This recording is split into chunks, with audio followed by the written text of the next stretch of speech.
दोस्तों, आज की इस वीडियो में आप सभी को बताने वाले हैं क्लास 10 सोशल साइंस का महत्वपूर्ण ऑब्जेक्टिव। जो कि ये ऑब्जेक्टिव आप सभी को हर हाल में याद कर ही लेना है, जो कि ये ऑब्जेक्टिव आप सभी को 100% 2026 के लिए है। तो चलिए सबसे पहला क्वेश्चन नंबर 1 में देखते हैं। भारत में किस राज्य की प्रति व्यक्ति आय सर्वाधिक है? तो सर्वाधिक मतलब सबसे ज्यादा है। तो यहाँ पे इसका राइट आंसर आ जाएगा गोवा। गोवा जो है यहाँ पे इसका राइट आंसर गोवा आ जाएगा। इस गोवा में जो है राज्य में, इसमें सबसे ज्यादातर क्या होता है, प्रति व्यक्ति आय अधिक होती है। तो यहाँ पे इसका राइट आंसर डी नंबर आ जाएगा।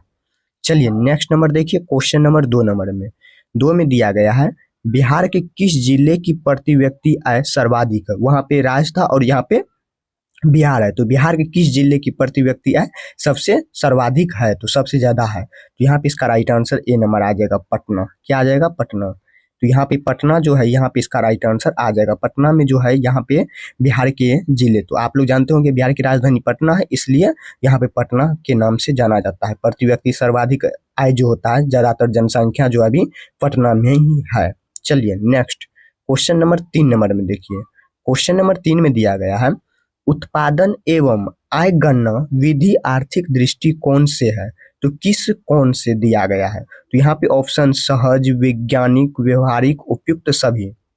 तो 3 का राइट आंसर आ जाएगा उपयुक्त सभी। जो ऊपर में दिया गया है ये सभी आ जाएगा। यहाँ पे इसका राइट आंसर सहज भी आ जाएगा और वैज्ञानिक भी आ जाएगा और व्यवहारिक भी आ जाएगा। इसका राइट आंसर तीनों ही आ जाएगा। उसका मतलब उपयुक्त सही आ जाएगा। चलिए नेक्स्ट क्वेश्चन नंबर 4 नंबर में, 4 में दिया गया है भारत में वित्तीय वर्ष कहा जाता है, मतलब वित्तीय वर्ष कब कहा जाता है? तो 1 अप्रैल से 31 मार्च को कहा जाता है, तो वित्तीय वर्ष। तो यहाँ पे इसका राइट आंसर सी नंबर, जो भी हमारे होंगे उसका 100% सही हो जाएगा। तो भारत में वित्तीय वर्ष कब कहा जाता है? तो यहाँ पे 1 अप्रैल से 31 मार्च के बीच तक ही कहा जाता है। तो यहाँ पे इसके राइट आंसर सी नंबर आ जाएगा। सी नंबर जो भी हमारे होंगे उसका 100% सही हो जाएगा। आप लोग जितना सही किए हैं, कितना गलत मारे हैं, तो आप लोग कमेंट बॉक्स में भरिए। चलिए देखिए आप सभी का कितना सही हो रहा है और कितना गलत हो रहा है।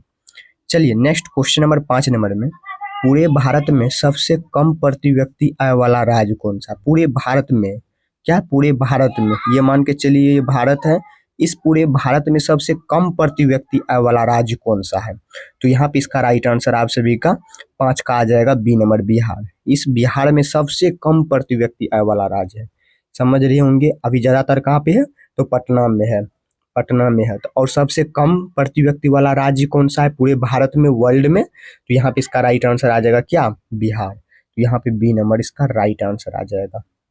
चलिए नेक्स्ट में, नेक्स्ट देखिए क्वेश्चन नंबर 6 नंबर में, भारत में राष्ट्रीय आय की गणना के सर्वमान्य प्रमाणित संस्था क्या है?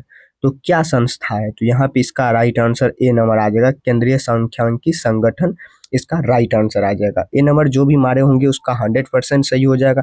यहाँ पे कहने का मतलब हुआ आय की गणना के सर्वमान्य जो है उसका प्रमाणित संस्थान कौन सा है? तो यहाँ पे केंद्रीय सांख्यिकी संगठन होगा।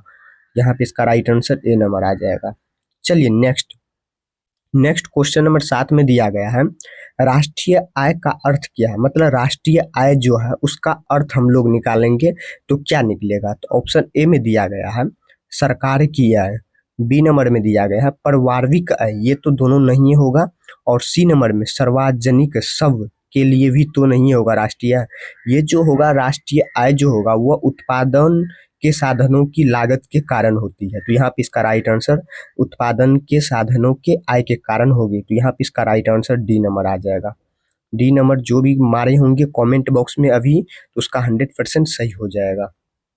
चलिए नेक्स्ट, नेक्स्ट क्वेश्चन नंबर 8 में दिया गया है राष्ट्रीय आय की सृजन होता है, मतलब राष्ट्रीय आय जो है उसका सृजन कब होता है? तो उसका जो सृजन होता है, तो ऑप्शन के सबसे पहले पढ़ेंगे, तब उसके बाद हम लोग टिक लगाएंगे। तो ऑप्शन ए में दिया गया है उपभोग द्वारा।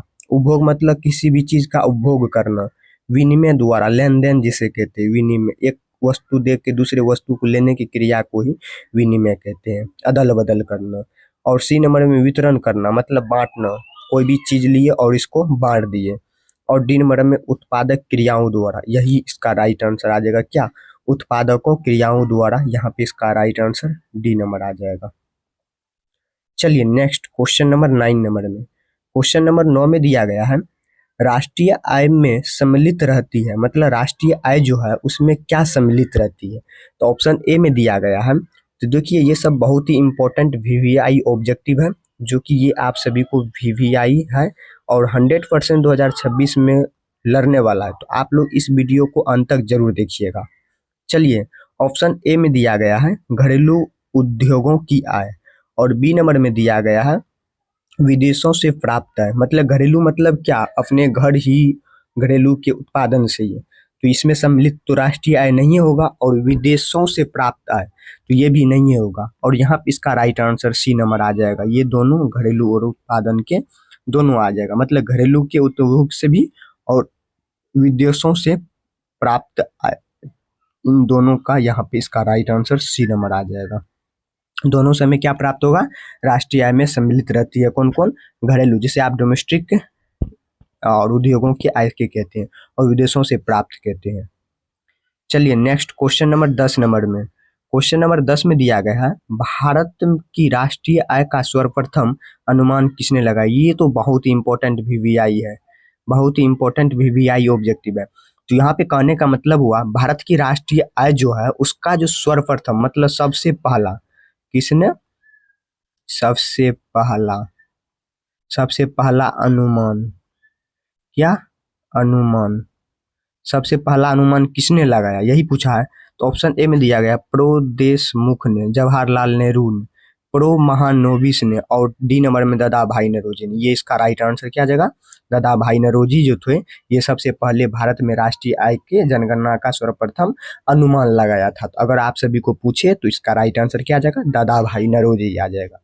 देखिए ये अभी जितना भी आप सभी को अर्थव्यवस्था सोशल साइंस का जो बताए हैं उनका वीवीआई सब ऑब्जेक्टिव आप सभी को बता दिए, जो कि ये आप सभी का राष्ट्रीय आय से संबंधित सभी ऑब्जेक्टिव था।